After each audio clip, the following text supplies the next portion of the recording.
परम शांति बाबूजी। बाबूजी आज हम ये जानना चाहते हैं कि हमारा मन पवित्र कैसे हो। देखो, पवित्र मन जो है जी। वो असाधारण बात है। हम्म। कोई साधारण बात नहीं है, बहुत बड़ा क्वेश्चन है। हम्म। आज सारे संसार में देखो किसका मन पवित्र है। हम्म। मन मतलब पवित्र किसको कहेंगे? मन पवित्र माना। क्या मनुष्य का मन पवित्र है? हम्म।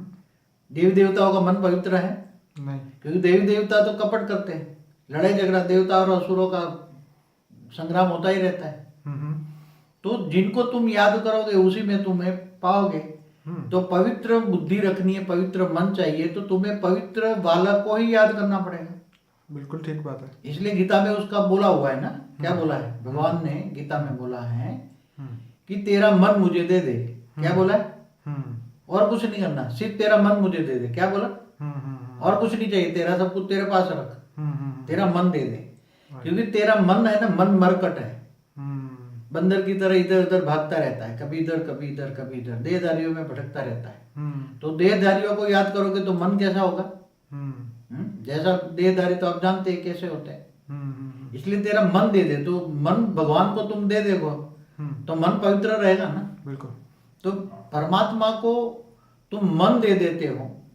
जैसे मीरा ने मन दे दिया ना, एक कृष्ण को ही दे दिया ना, बाकी किसी को नहीं दिया ना उसने।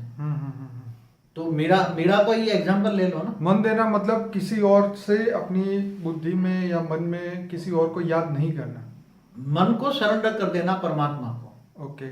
मतलब परमात्मा के अलावा किसी को भी याद नहीं करना। जो गया गीता में क्या कहा है?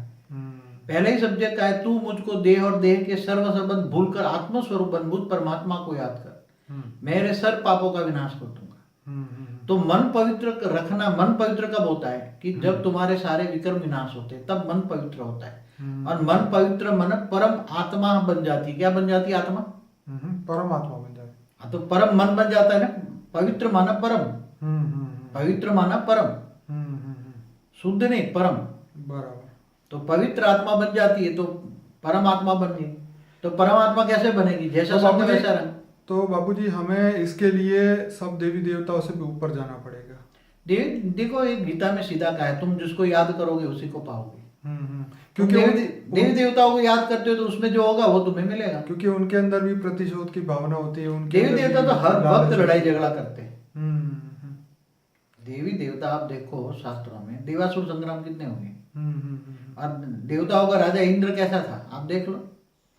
तो मतलब ये है कि हमें इन सब देवी देवताओं से 33 कोटि देवता हैं उससे ऊपर उठना पड़ेगा और परमात्मा को पहचानना पड़ेगा।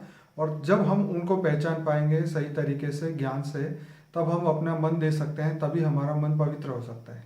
देखो, जैसे परमात्मा के अलावा परमात्मा बनना है तो तुम्हें जैसा बनना है इसको याद करना पड़ेगा, सीधी सी बात है। ठीक है। बाकी तुम जिसको याद करोगे उसी को पाओगे। इसलिए देवी देवताओं के जैसे याद करोगे तो उसी को पाओगे। इसलिए परम आत्मा बनना है, परम पवित्र आत्मा बनना है। तो तुम्हें पवित्रता कहाँ से मिलेगी? क्योंकि कोई एक प्रकार की वो पवित्रता नहीं है, यहाँ तो परम परम पवित्रता है। इसलिए परमात्मा को याद करो, कर्म योगी बनो, निरंतर योगी बनो, किसी की बुद्धि में ना आए, कुछ भी ना आए। क्योंकि आप जो कह रहे हैं बाबूजी ये परम सत्य है, क्योंकि कृष्ण ने गीता में ये भी बताया कि सत्य जो है वो तत्वों से परे है। और आप जो बता रहे हैं जो परम सत्य है, जो परम तत्वों से भी परे की बात आपने जो बताई है। तो बाबूजी बहुत बढ़िया, धन्यवाद आपका। और कुछ कहना चाहेंगे आप? नहीं, अभी तो यही ठीक है, मगर उसमें गहराई में मंथन करो हमेशा। ओके।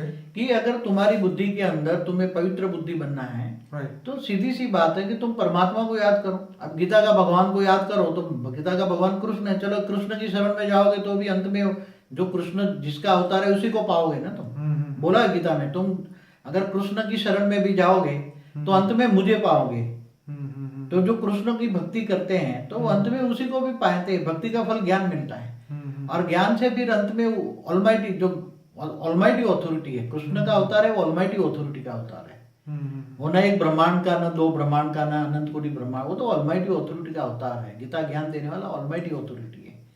इसलिए अंत में तुम बेहद के विश्व के मालिक को पाओगे, बेहद के विश्व को पिता को पाओगे। इसलिए तुम सीधी सी बात है, हमारी हर वीडियो में एक कॉमन बात रहती है। बाकी तो आगे वो प्रश्न पूछना है तो पूछो फिर। ओके बाबूजी, आपका बहुत बहुत धन्यवाद।